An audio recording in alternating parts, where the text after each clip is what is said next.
Welcome to the Healthpreneur podcast. My name is Yuri, New York Times bestselling author, former professional athlete, and founder of Healthpreneur, the world's leading company helping health and fitness experts start and scale high-end coaching businesses.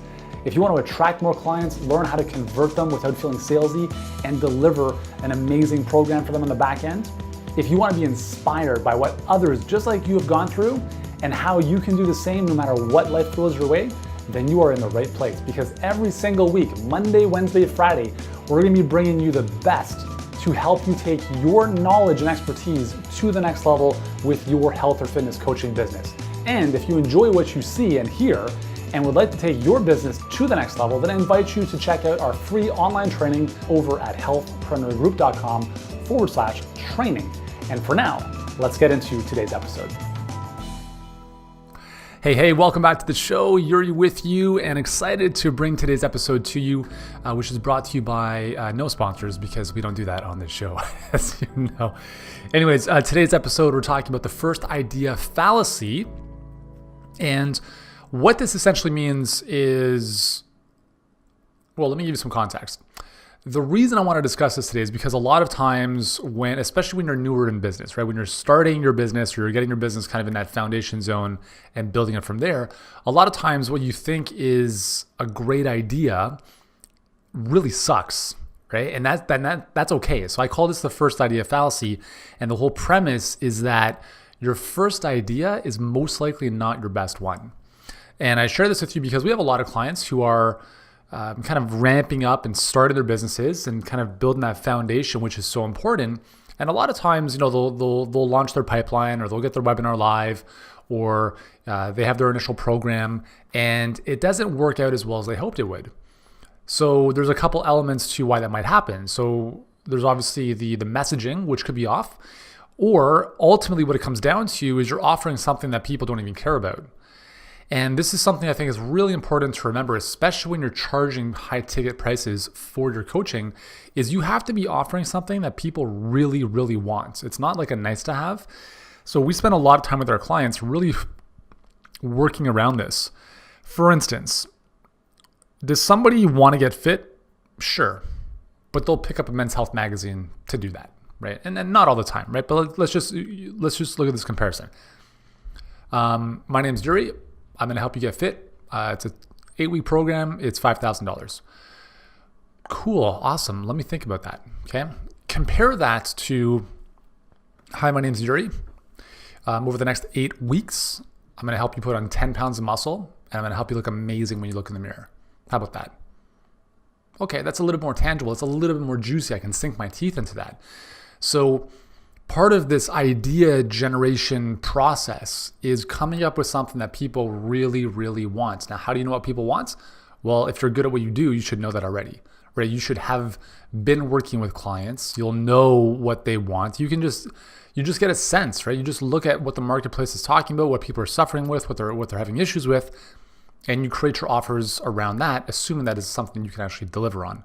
So the key is that you want to make your offer, like your program, for instance, something really, really valuable, which means that it solves a major pain or problem for someone, or it's something that is strongly desired.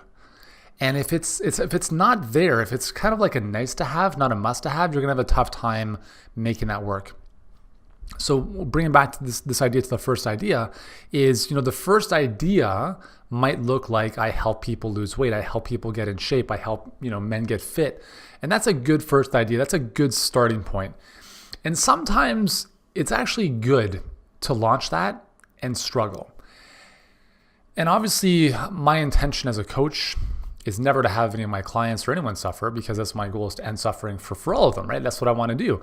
But you have to go through the journey. So my son, as an example, was trying to open a bottle of water the other day, right? So we got a bottle of water and he couldn't open it. And he's like, can you open this for me? I'm like, I could, but I'd rather you struggle with this for a little bit, right? Figure out a way to make this happen. And so he was doing it with his bare hands. And then I'm like, well, what if you put your gloves on so it didn't hurt your skin as much? And then he did that, and he was able to, twist off the cap. And I was like, cool, you did it, right? That's awesome. So there's a balance in life and in business between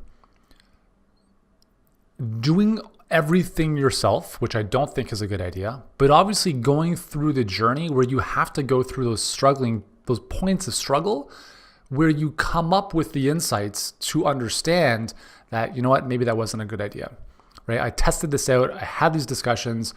Obviously, I threw it against the wall and it didn't stick. Now I know. And remember, words don't teach, life experience does. And that's the challenge with coaching sometimes is if you're coaching clients is you want to be able to impart your wisdom on them, but at the same time, they have to, and you have to encourage them to have a little bit of struggle, right? A little bit of struggle so that they internalize the breakthrough for themselves. And I think, if you've got kids, I firmly believe that I think there's a certain amount of struggle they should go through. I never want to spoon feed my kids. I don't buy anything for them. I mean, if they want to buy Pokemon cards, they have money. I say, hey guys, listen, if you want to go buy Pokemon cards, you're using your money to buy the Pokemon cards. One of our youngest kids, Arlo, had a bit of a temper tantrum and smashed our front door. The handle went through the drywall. So he put a hole in the wall. And I was like, oh my God, you're toast, dude. But essentially what I told him is you're paying for that. And he's 5 years old, okay? So, and you may or may not agree with me. I don't care, right? This is just the way I look at this, is kids don't value much because they don't pay for it. They don't value their toys. They don't value the house they live in. They don't value the food you make for them because there's no struggle. There's no value creation on their part to make that a reality. So I told Arlo, I'm like, hey buddy, listen, I don't know how much this is going to cost, but it's going to come out of your money for as long as needed until it's paid off. So I don't care if it's a $500 repair, that birthday money you got, it's coming right into that repair. And yes, you might think you are a friggin' tyrant as a parent. I don't really care, but I want my kids to learn the lesson that you have to take responsibility for the outcomes in your life. So I'm like, listen, if you want to break the wall, that's fine. That's your choice, but you're going to pay for it. If you want to buy more Pokemon cards, hey, that's great. You have a certain amount of money you get for your birthdays and other things. Half of that money is put aside in the savings. The other half you can do whatever with. So if you want to buy Pokemon cards, you're making the choice to use your money to buy that. But when you don't have that money anymore, remember that was your choice. So where am I going with this? I don't even know how I got off onto this tangent, but I think it comes back down to you value what you go through. And so I think I believe, personally for me, I believe it's important to go through a little bit of the challenge, to test something out, to see that it doesn't work. Cool, got that, check that off. Let's move on to the next idea. I think a great example of this is Facebook advertising. I love Facebook ads. You should as well. Facebook is your YouTube channel, it's your blog, it's your email list. Every single person you ever want to help is on Facebook. And if you look at it that way and look at how do I get more of those people on Facebook into my world, think of it like this. Think of it like, well, just on the side, like, you can't see this, but right over there is the door to the studios, is the door to my room here. Now consider this, on the other side of that door is every single client I could ever ask for. And it's every single client you could ever ask for. Now, Facebook is the gatekeeper. Facebook is the door, and it's kind of like the bouncer. It's like, hey man, I'm gonna slip you a 20. Can I get in? He's like, yeah, no problem, let's get in. So you slip them a 20, you get into the club, for instance. But let's say you've got a bunch of friends with you. Now you're gonna slip them a 20, 40, 50, 100, $200. Now a bunch of your peeps are gonna come into the club with you. And this is kind of like Facebook. It's the more money you give Facebook, the more they're going to open the door to allow more of your clients or perfect people to see your stuff and engage with you. And I think it's a great opportunity, no matter, and you don't need to have a marketing budget for this, because if you do have a pipeline or a funnel built out that's, the acquisition of those clients is going to pay for your ad spend, then you don't need to worry about, having a budget, for instance, right? But think about this. Do you know that the first ad is going to work? Like the message or the image, is that going to work right off the bat? I don't know, maybe or maybe not, right? So what you want to consider is you need to look at this as you're an investor and you're also a detective. So the investor mindset is thinking about, okay, I'm going to put in $100 and let's see what happens. If I can make 200, 500, 1,000 return, that's great. The detective is thinking about, okay, I'm going to test this one idea, this one message, this one image, this one headline, this one angle. We're going to put it up there. If it resonates, cool. If it doesn't, let's think of something else. As you're always testing new ideas, new angles, new images. And there's no one perfect ad because everyone's business is different. And your story, your message is going to be unique based on your situation. So in terms of having this resilience to go through and understand that if you put up 10 ads, 8 of them are probably going to suck, but 2 of them are really going to be good. And it's probably not the 2 that you think are going to be the best. And this is the big insight that I've had over the years in business is that the idea you think is going to be the big one, a lot of times is not. And I've shared this story with you before, but my Fitter Than the Pros launch back in the day, we thought it was going to do 7 figures, ended up doing $5,000.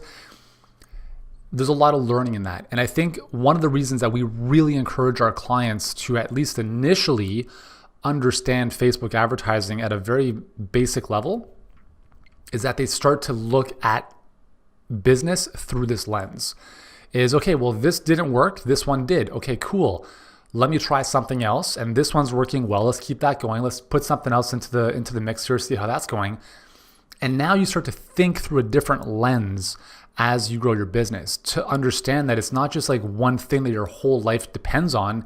It's constantly testing new ideas because the only feedback that matters is from the marketplace. And yes, coaches can give you feedback and direction, but ultimately it's like, hey, does this headline make sense? Sure, I think it looks good. Or no, it sucks, try this, but I don't know what it's going to convert at. You have to put it out there and see what the market tells you because that's all that is going to give you the concrete data in the long run. So don't get too hung up on if you've had something you thought was going to be great, it didn't work. Okay, well, maybe you tweak the idea, you tweak the offer a little bit so you make it more compelling, you change the messaging around it, or you scrap it all together and you're like, you know what, that wasn't a waste of time. It was a learning. And you move on to something else, okay? But again, there's this fine line between not always jumping ship to the next thing, but really starting to understand, thinking like a detective, like why didn't this work? Where's the leak in this process? What could be tighter? What could be better? And this is why business is challenging. There's no easy way to go from 0 to hero in a very short amount of time. Yes, you can do it quickly, but you have to understand that there's a process. There's a process of learning, tweaking, optimizing, testing something new. That didn't work, test something new. And that's the ongoing process we all have to go through to build a successful business, especially when we're marketing, right? Because that's pretty much what we're doing is we're putting our stuff out there and we're seeing what resonates with people. So that is the whole concept I wanted to share with you today, the first idea fallacy. So my take home is don't get upset if your first thing doesn't work out. Just keep at it again. Remember, a big shot is simply a little shot who just kept on shooting. That's it, right? There's no like genetic mutation that makes you a successful business entrepreneur, right? Or a coach or whatever you want to call yourself. So that's the goal. Again, if you want help moving your business forward, we have our Luminaries Mastermind coming up in Toronto, June 26th and 27th. If you're interested in joining us, couple things. Number one, it's 2 days. I'm going to be walking you through my $1 million model, which is exactly how we help our clients go from where they are to adding a minimum of $10K per month in revenue to their business. The details are over at, you probably want to write this down, healthpreneurgroup.com/2, as in the number 2, like not spelled out, but the actual, like, just press the number 2 on your keyboard, 2-day, DIY. So 2DIY. And you'll get all the information for the event. Now, here's the thing is we have early bird pricing, which expires on the 31st of March. That gives you about a week. It's going up $300. So if you want to join us, we're making it super affordable to join us. You're basically just going to pay for the meals and all the materials. We're basically just giving it to you at cost, okay? 2 criteria you have to be very, very aware of. Number one, you have to have an existing coaching business. If you're working in a full-time job and you're thinking about starting a coaching business, this is not for you, okay? Second, so you have to have experience coaching clients. Second, you have to be generating revenue. If you are pre-revenue and you've got 0 clients, this is not a fit for you. But if you are generating revenue and you are working with clients and you have a history, obviously, of coaching, then this could be a really good fit. So what you're going to want to do is go to healthpreneurgroup.com/2day, fill out the application. We'll have a look at the application. I will personally get back to you within 24 hours with a yes or no. And you'll be in a room with about 20 to 25 other people. On the first day, on the second day, we're bringing our clients in. And so you'll be mixed in with them, and we'll be talking about some next level, high level strategies. It's going to be a great experience. Plus, you'll get to hang out with me, and you'll have my hands-on help for 2 days, which is going to be a game changer for your business. So that's the deal for today. Hope this episode has found you well. If I can continue speaking, I will. It seems like I'm fumbling my words here.